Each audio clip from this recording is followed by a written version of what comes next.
ابلیس نے تو جنت دوزخ دیکھی ہی، پھر اور اللہ کی طاقت سے بھی واقف ہے، پھر اس کو انکار کی ضرورت کیسے؟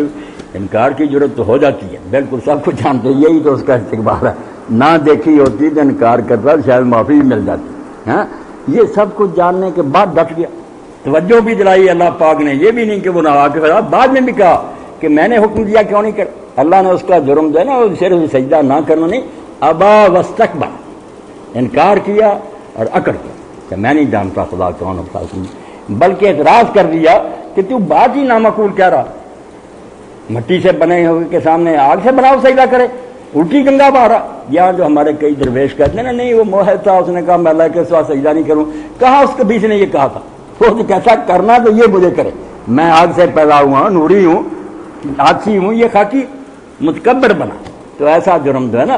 یہ نہیں معاف ہوتا۔ باقی جاننے بوجھنے کے کوئی بات نہیں، اللہ تعالیٰ فرعونیوں کے بارے میں کہتا وجاہدوا بہا واستیقنتھا انفسہم ظلما وعلوا، بالکل یقین کر لیا انہوں نے کہ جو موسیٰ علیہ السلام دکھا رہے ہیں جادو نہیں ہے، معجزے ہیں، مگر پھر انکار کیا کفر جھوٹ جان بوجھ کر، تاکہ اکڑے رہے، حکومت چلتی رہے، نیچے آ جائیں حضرت موسیٰ علیہ۔ تو بیماری کی کئی وجوہات میں صرف بے خبری نہیں، کئی اور روگ ہیں جس کی وجہ سے لوگ حکم نہیں ماننا چاہتے، متکبر ہوتے ہیں، اپنی برتری چاہتے ہیں، بہت حجاب ہے راستے میں۔ جی